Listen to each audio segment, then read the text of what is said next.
For centuries, astronomers have wondered about water on the moon, which is 100 times drier than the Sahara. NASA maps in 2018 showed water ice in shadowed parts of the moon, and in 2020, NASA confirmed water also existed in sunlit areas. Both the lunar poles have highland terrain and a rugged landscape with large degraded craters and smaller fresher ones. The differences between the poles are very small and are not significant enough to make one pole a better landing site than the other, as experts point out. In fact, rougher terrain makes a landing on South Pole more difficult, but the price of discovering trapped water ice could be historic. It could be used for fuel and oxygen as well as for drinking water, thereby supplying lunar habitats with life-sustaining materials. No country has made a soft landing on the lunar South Pole yet. An Indian mission Chandrayaan 2 failed in 2019. The South Pole has more area in permanent shadow and colder temperatures, so it is thought to have more water ice. That's why landing at the South Pole is the focal point of international intrigue.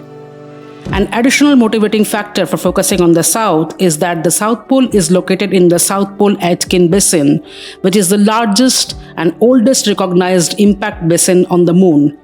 This makes the South Pole a geologically interesting place because it is possible that there is material from deep crust and upper mantle of the Moon on or near the surface. In a battle of space supremacy, Russia's Luna 25 launched on 10th of August, 5 days after Chandrayaan 3, having taken a more direct route to the Moon, could make a landing attempt as soon as 21st August, while India will make landing attempt on the South Pole on 23rd August. How Russia is slated to reach faster there, even after embarking on the journey later than us? Why we didn't take that direct route?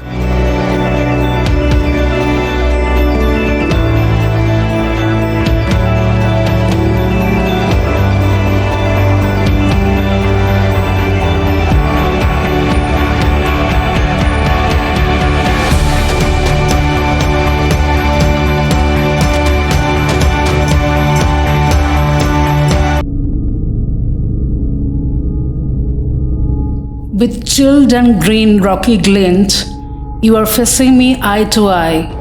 A gentle tug nibbles at my footprint. You ask with a sad smile, can I fly? To swim to the depths we touch each other, when there's not a blinking star in the sky. But white shape on the sand won't erase us, and only the moon and I know why.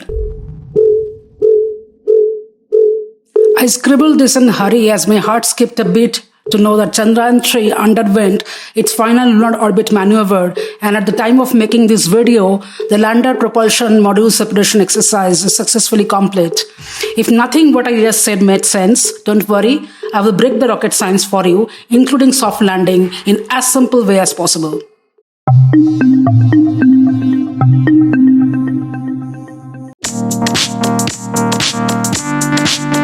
Indian Space Research Organization's LV-M3-M4 Chandrayaan 3 spacecraft is at the precipice of creating history with a total budget of 615 crore or just under $75 million, which is less than the budget of Adipurush and few other Indian cinema, according to several media reports.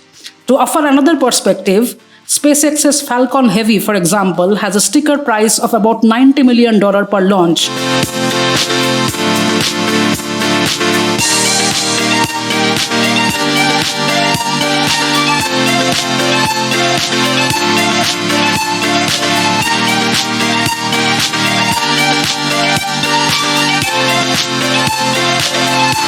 And according to NASA's struggling lunar program, dubbed Artemis, lunar mission could cost as much as $1.6 billion per launch.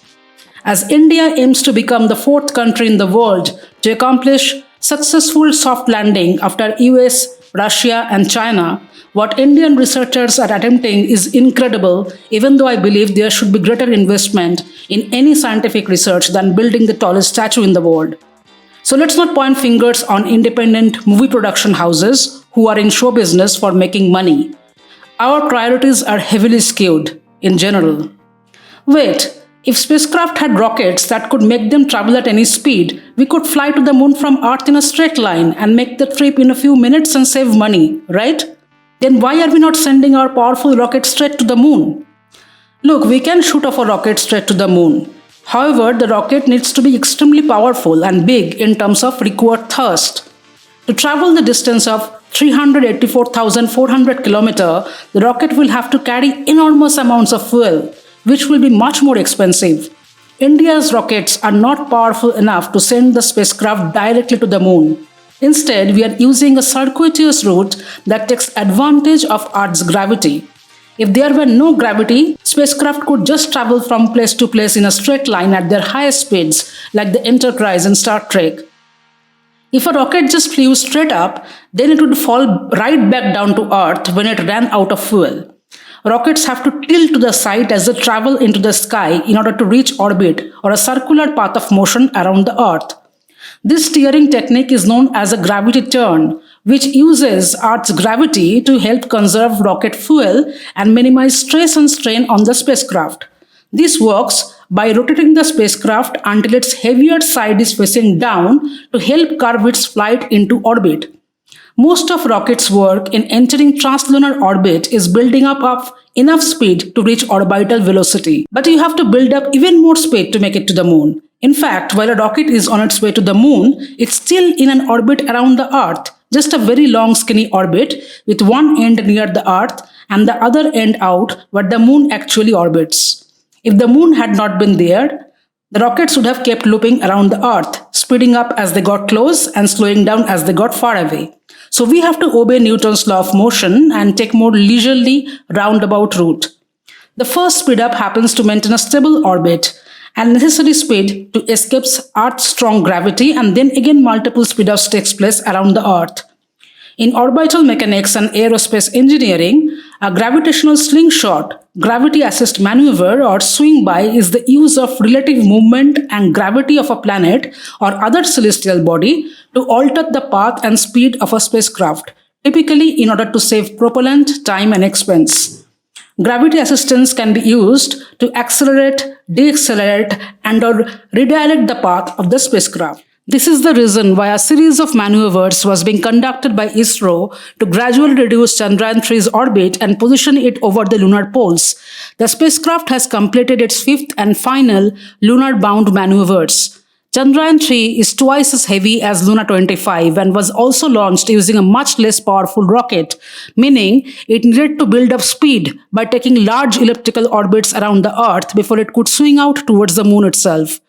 Russia is hoping to reinforce its continued success in space, given that the country's space program has been affected by sanctions following Russia's invasion of Ukraine. But it's hardly a race in my opinion, because the former Soviet Union succeeded in putting multiple landers and even rovers on the moon 50 years ago.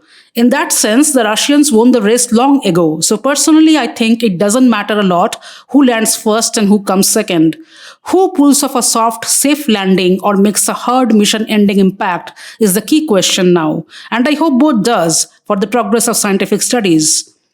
A soft landing takes place when the spacecraft lands intact on the lunar surface and does not, intentionally or otherwise, crash. The moon lander Vikram, which separated from its orbiting mothership, has already performed 2 maneuvers to lower its altitude for a perfect touchdown. The Chandrayaan-3 mission spacecraft have 3 modules: orbiter, lander, and rover. The propulsion module is the one that takes the lander and the rover to the moon. This module does not land on the moon and instead settles on a parking orbit around the moon. The lander and rover, on the other hand, have to separate from the propulsion module to land on the moon. That's why Vikram and Chandrayaan, sitting inside ISRO's lunar spacecraft, have already broken away from the propulsion module. They are now preparing for soft landing, which is the most crucial step. Landing module has descended to a slightly lower orbit upon a deboosting, while the propulsion module continues its journey in the current orbit for months and years to perform spectroscopic study of Earth's atmosphere and to accumulate signatures of exoplanets that would qualify for our habitability. So you see, even a failed mission is not failed in the true sense. Even though I'm seriously looking forward for a successful touchdown this time, like rest of the world. ISRO has named the lander after Dr. Vikram Sarabhai, the father of the Indian space program. Shortly after landing, one side panel of the Chandrayaan-3 lander will unfold, creating a ramp for the rover. The rover will emerge from the lander's belly, drive down the ramp, and begin exploring the lunar environment. The solar powered lander and rover will have about 2 weeks to study their surroundings. They are not designed to survive the chilly lunar night. The rover can only communicate with the lander, which communicates directly with Earth. ISRO says that Chandrayaan 2 orbiter can also be used as a contingency communications relay.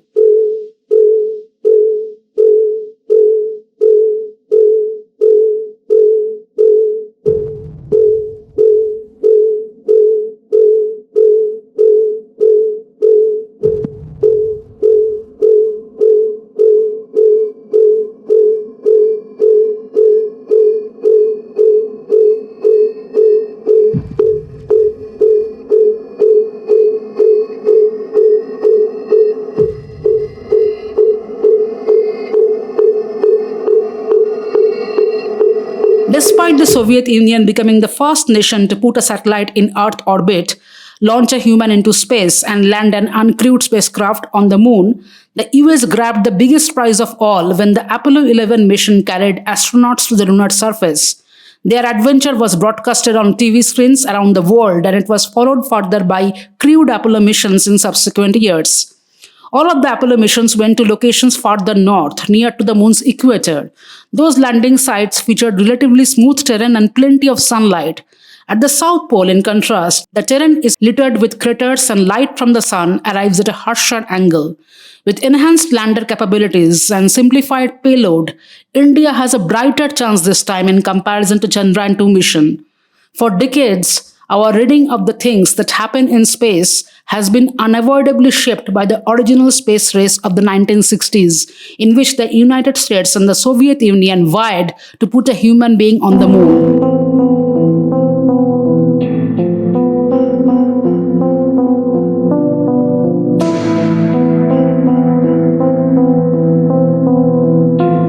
August 23rd, the day history can change. All eyes on moon. All eyes on India.